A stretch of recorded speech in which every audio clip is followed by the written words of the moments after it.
And welcome everyone. Thank you so much for joining us for the Battery Insiders podcast here live from China. Currently we're attending the CLNB conference from Shanghai Metals Markets. I'm very excited to have this discussion now on BESS, energy storage systems, and from an asset management company perspective. I'm delighted to have Antonio with us today to share your perspectives. Thank you, Simon, and thank you to your podcast for the opportunity to talk here. It's an honor. For sure. So maybe if you could introduce yourself a bit with your vision and the mission of the company for our listeners. Sure. Greenvolt is a Portuguese-based company, but with some office around Europe, United States, Japan, and Indonesia, that is focused in developing green energy facilities based on solar, wind, energy storage as a enabler technology for our objectives in question of clean energy. And also we have a very important branch in biomass production where we are leaders in Portugal, and we have also facilities in other countries as UK. Fantastic. Maybe if you could share a bit more about some of these European projects, what specifically you're doing there as well. Sure. Yes, Greenvolt Power is specialized in developing projects in different stages. And we have a very strong background of some markets, for instance, Poland, Hungary, Italy, or UK. And through the work of our people on these markets, we have achieved a very important portfolio of storage projects to be developed in the next years. Some of them are located in Poland, where thanks to the local conditions, especially the capacity market conditions and the economy rims to absorb these technologies, facilities. We have achieved a portfolio that now is more than 1.4 gigawatt in 4 hours storage solution to be developed and to be constructed prior to 20 and 28. And these are secured by the contract capacity for the capacity market contracts. But we also have a project in Hungary where we were awarded in the last auction for a standalone energy storage for supporting the day ahead and the frequency markets there. And also they have other project in UK, but also an important portfolio of projects to be developed in the next year in countries like Italy, Germany, or Spain. Fantastic. So quite a few projects. And if you now look at these projects, right, if you could maybe share some of the procurement strategies to deliver these projects, especially in the short time frame you have available. Yes, I think that the strategies first to think in a long-term strategy. The strategy need to be very related to the very dynamic situation of the energy storage market. I think there is a roller coaster dynamic, both in price but also in the technology features. And one of the most sensitive value that we have been managing in the past year is having the more accurate data possible regarding what is the Capex situation both now and in the next year, and also how the current features that the battery suppliers are offering impact in the real Opex and in the real possibility of this storage. For instance, 10 years ago, an energy storage system for utility usually have only 3 years of warranty, and extension warranty were not usually easy to achieve. And now everybody in the sector know that we can achieve more than 20 years in certain profiles. Then having this mix of technological, economical, and also market knowledge is, I think, are the three key factors to decide where and how we need to go in different countries. Thanks for sharing. So a big difference there between 3 and 20 years. So that's good to hear. And you already mentioned Capex. Maybe if you could share some of your ways you have become managing the Capex, and also some best practices for that as well. Well, yes, we don't consider the Capex, in fact, like the most important factor. It's an enable factor, but it depends a lot on the market conditions. Then in high profitability markets, it's better to secure the project as soon as possible with a competitive Capex, but especially with the most, reliable steps to achieve the project in the shortest time and to acquire these revenues as soon as possible. while other markets are only possible if you have a very well-defined cost for the investment. Then it depends on this. But always considering the maximum how to say reliability in your partners. Okay, we only trust in companies that are considered top tier companies by the main indexes, and if are out of this, despite the numbers could be okay, we don't consider a realistic perspective. Okay, but that's the point. Apart from that, for small projects, we see more easy to try to close a full supply from one EPC or similar. I'm thinking in 20 megawatt or less sizing project. But for the big portfolio, because it's very well scheduled in the next years, I think it's better to have a good matter supply agreements with a very reliable supplier for the key elements, and try to collect this advantage of managing a big volume to secure the best conditions, and also to secure the best treatment by the potential suppliers. Excellent.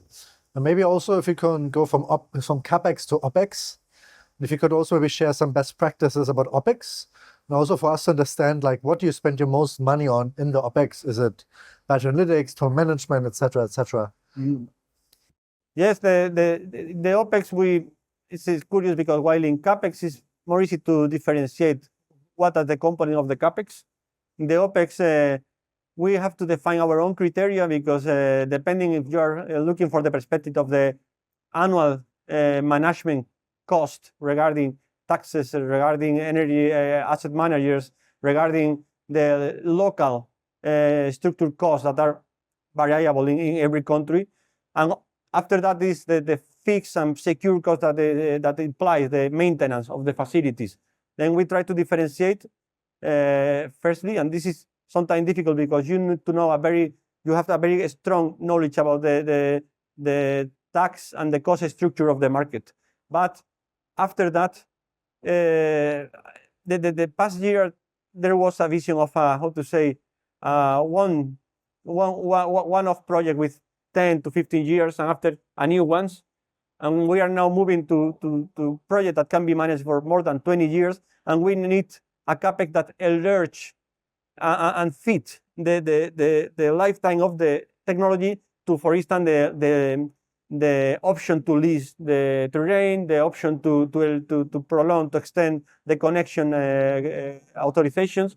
Then I think we are moving from medium-term projects to long-term projects in the same case as PV or wind. No? I think we are in that transition, but also depend on cycling on what are the most attractive revenues, because you know that degradation will be fully different in a 2 hours market for frequency and only one cycle per day, or if you go to a very profitable energy market with 2 cycles but with frequency, at the end there is not a magical formula, but as I told you, linking very well the revenues scheme and the market scheme with the operational is the formula to have Capex and the endurance and how the system will perform along the time.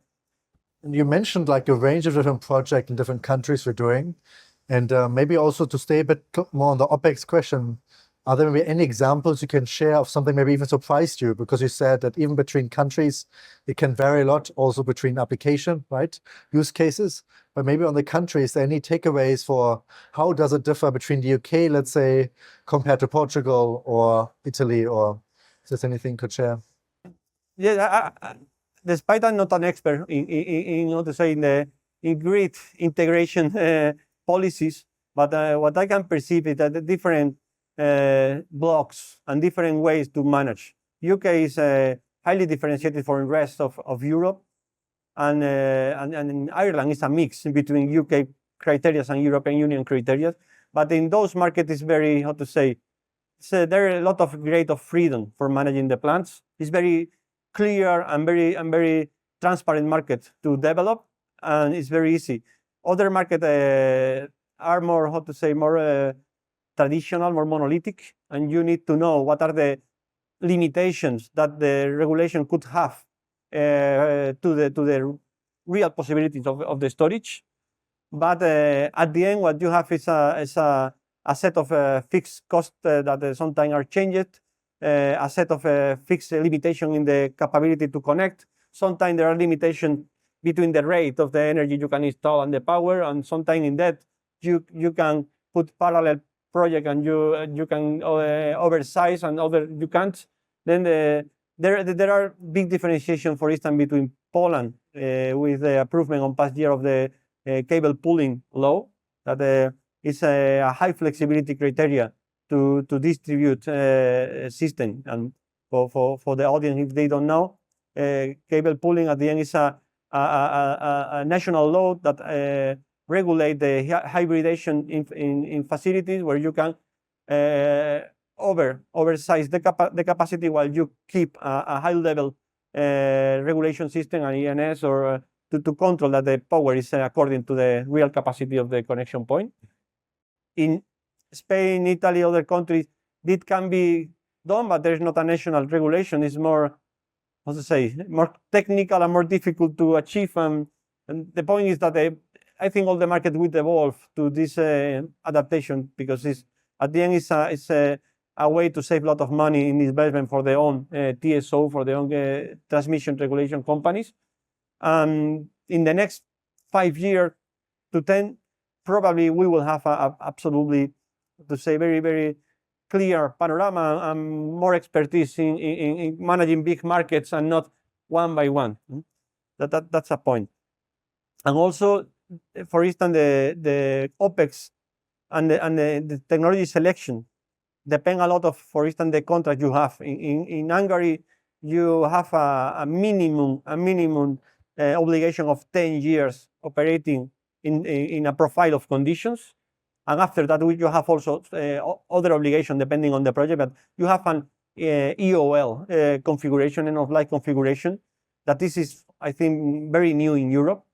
Also, the capacity market is mandatory to how to say, to follow the same criteria that traditional gas or coal plant, and you need to achieve, in the case of batteries, 17 years of EOL with a maximum deviation of 5%. Then the restrictions are important, and we need to take that into account, because the impact in the Capex and also in the Opex, if we consider augmentation as part of Opex, could be absolutely a surprise if you don't take that into account when you design and you prepare this sort of offers. Okay? Then at the end, revenue scheme and contract scheme, off-taker scheme, you need to prepare a complete pool of condition and make your assumption over this. Great. So now talk a bit about the Capex and Opex, and now I would like to go with your perspective, right, from an asset management company. What type of services bring in revenue to the BESS, right? Like, is it more, frequency regulations, or backup systems, a mix? You could share a bit more on the application you see as being attractive, maybe also any differences you see across markets you look at.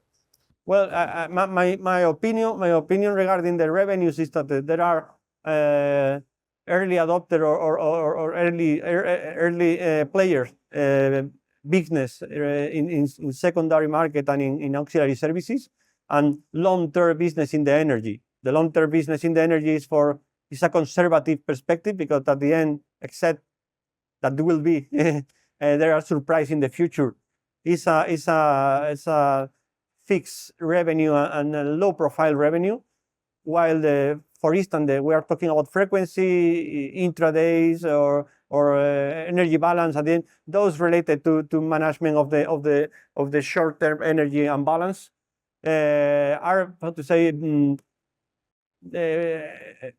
size limit. In every market, they have a maximum capacity to cover. They are, in most of cases, limited by their own budget of the government to do that. Then the perspective of making business in this sort of services at the end will be focusing in very, very specific projects. I think that the early case of United States and here of UK have distortionated, have modified the vision that some investors have over the profitability of batteries.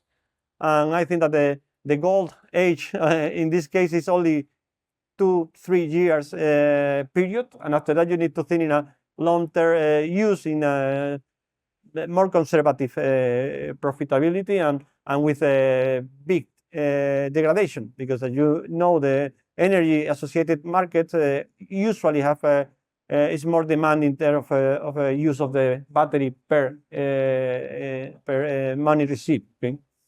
And that's the point. The current scheme, especially in Europe, is also because of the Capex reduction, and also the as I told, the better adjustment of the energy storage system to the rest of the generation, is that the co-location schemes, supplement schemes, hybrid scheme, as you can see in the connection structure, will be for sure a very interesting industry growing business in the future. Okay, and those more in country with imbalance into generation and production, or imbalance in the hours of production and the hours of consumption, that could be in Spain, and balancing where you produce and where you consume, that could happen in UK or in Italy. And for other technology, because deviation of battery technology now is 90% to lithium, but for next technology that will come in the next year, also for the seasonal storage, that it will be impossible to avoid if you want to cover the 1-2 months in the north of Europe countries to solve that situation where you don't have neither too much wind, neither sun, neither other technology that gas, coal in the case of Poland. No? Then I think that we are in the first episode of a very large series movie for storage in the market. Fantastic. I think with this, we're out of time, but we want to thank you, Antonio, for sharing insights on BESS, especially from this management perspective. I also want to thank SMM Shanghai Metals Markets for hosting us today here at CLNB near Shanghai. And also, thank you all of you listeners for listening into the Battery Insiders podcast. If you're interested in listening to more of these episodes, feel free to go on Spotify, Apple Podcasts, YouTube, or anywhere else you listen to your podcast. You can also subscribe on batteryinsiders.com. With this, thank you all and speak soon. Thank you very much. Thank you very much.